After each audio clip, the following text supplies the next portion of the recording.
America will be made desolate by a sneak attack from a Confederate rogue element within 10 nations. Kind of like what Dick Cheney did to W. Bush, in my humble opinion. Not that Bush was a saint by any means, but I think one of the shadow governments carried out what we all believe Bush had a hand in. Am I the only person to notice Bush and Cheney were not friends whatsoever? Bush was uninformed, and Cheney had all the answers. I believe there are at least 3 different factions, each with their own shadow agents, vying for control of America, thus the world. One group uses the IMF for their world banking system. The other uses the World Bank, with the third amalgamated within both major factions. This is why you only see very few select people members of both factions. Henry Kissinger is a prime example. One influences through the Trilateral Commission, while the other through the Relations on Foreign Affairs. One is mandated by the Bilderbergers, and the other by whoever sponsors the Skull and Bones crew. One uses Harvard as a recruiting ground, and the other uses Yale. Though they seem to be one cohesive group, they have 2 totally different ideas for the means to justify their ends. This is the reason you have 2 totally different ideologies running on the same ticket. It's because both factions make sure their side is represented. President Bush is a Bilderberger, while John Kerry is a Bonesman. One relies on the UN, while the other opposes its influence. One likes being a part of NATO, and the other reviles it. Party lines do not apply in this faction war. Only the ideology of conquering separates the 2. Senator Daniel Inouye from Hawaii said it best during a speech in 1987 while he was the chairman of the Senate Select Committee meeting. I saw it on YouTube, but here's a transcript of what he said. Quote, "A shadowy government with its own Air Force, its own Navy, its own fundraising mechanism, and its ability to pursue its own ideas of natural interests, free from all checks and balances, and free from law itself. But wait, check out what JFK said. Quote, for we are opposed around the world by a monolithic and ruthless conspiracy that relies primarily on covert means for expanding its sphere of influence, on infiltration instead of invasion, on subversion instead of elections, on intimidation instead of free choice, on guerrilla by night instead of armies by day. It is a system that has constricted vast human and material resources into the building of a tightly knit, highly efficient machine that combines military, diplomatic, intelligence, economic, scientific, and political operations. Its preparations are concealed, not published. Its mistakes are buried, not headlined. Its dissenters are silenced, not praised. No expenditure is questioned, no rumor is printed, no secret is revealed. Example, this was a sitting president giving a speech that probably cost him his life. All of the different evil spirits are not on the same team, even within the same team.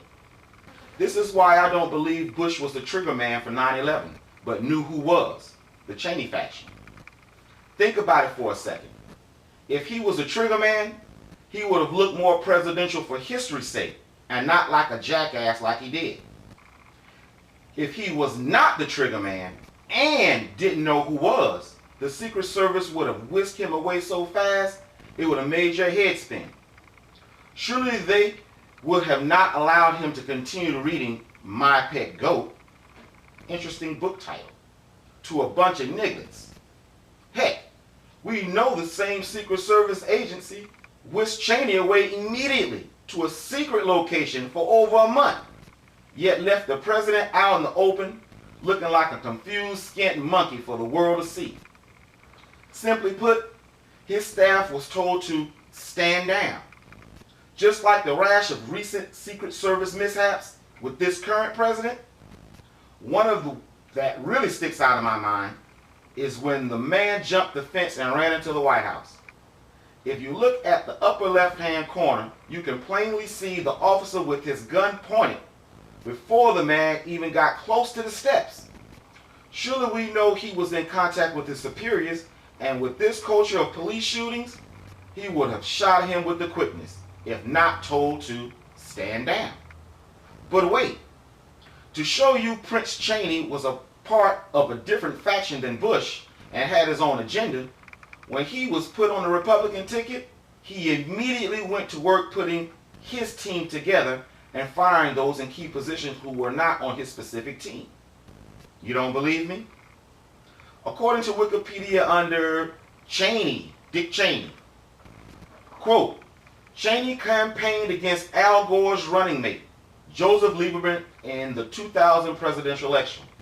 While the election was undecided, the Bush-Cheney team was not eligible for public funding to plan a transition to a new administration.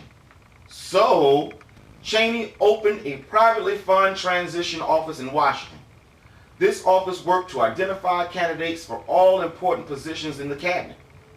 According to Craig Unger, Cheney advocated Donald Rumsfeld for the post of Secretary of Defense to counter the influence of Colin Powell at the State Department, and tried unsuccessfully to have Paul Wolfowitz named to replace George Tenet as director of the Central Intelligence Agency. Example. So Rumsfeld was picked for the purpose of sowing seed among brethren, Colin Powell was a staunch Republican and Bush backer. Lil Condi wasn't on Cheney's team either. Wait, what does the book of Revelation say happened to the whore of Babylon? Oh yeah, they turned on her, right? According to Wikipedia, under Condoleezza Rice, public perception and criticism, quote, former Secretary of Defense Donald Rumsfeld repeatedly criticized Rice after their terms of office ended. In his book, Known and Unknown, a memoir, he portrayed her as a young, inexperienced academic who didn't know her place. Example. This is also the reason I believe the entire one world government conspiracy is just that, a conspiracy. The notion of their success alone goes against all Tanakh and Messiah-given prophecies and is just a cover for the powers to do their true dirty work without the world being the wiser. Population reduction goes against the world's first principle of operation. Greed is good. The more people, the more money, which means the more power. Speaking of greed, vampires cannot live off of vampires. They need fresh blood. The rich cannot stay rich if someone that is not rich is not paying for the rich's services. No money to buy services means a warehouse full of junk unsold, whether it be in Belgrade, Turkey, or Tampa. Gordon Gekko made the capitalist ideology perfectly clear in saying, greed is good. The rich only want to be rich because there are so many others that are not. It's called vanity. Besides, the rich's money is not liquid. It's tied up in the performance of the stock of the companies.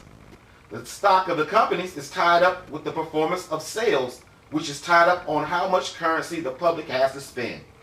It's a vicious cycle the world has been playing since the invention of capitalism.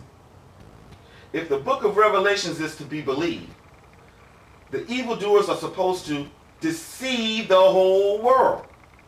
I don't know what your definition of deceived is, but to me it means swindle, defraud, trick, hoodwink, bamboozle, duped, fooled, outwit, and beguiled. You cannot knowingly be deceived. That is an oxymoron.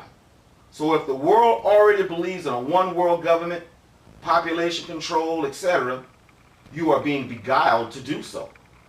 Case in point, did you know China is considering dropping their one-child rule due to a population drop? Did you know countries like Japan, Sweden, Italy, the Balkans, etc., have started giving incentives for people to get married and have children.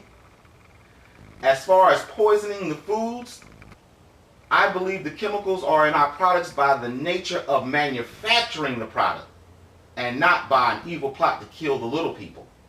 You know why? Because billionaires have to brush their teeth too, fluoride, and drink bottled water, BPI. When I had my delivery service, I used to deliver the exact same products to every genre of restaurants in Atlanta.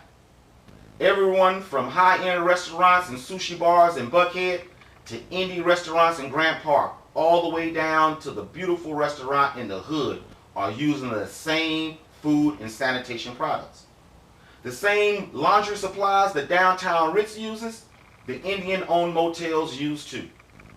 What I'm trying to say is, billionaires and millionaires are eating and sleeping in the same poison, even if they have their own private chefs and eating organically, as the people in the UN and the rest of us poor slobs are. They are breathing the same polluted air, do the same illegal drugs, if not more, and are subject to the same natural disasters. No, it's not a conspiracy to kill us off while subjugating us in the process at all. One world order is just the cover they have been given by all of you conspiracy people to do what they truly want to do. This is the first part. I think I'm going to do another one. Look for it, please.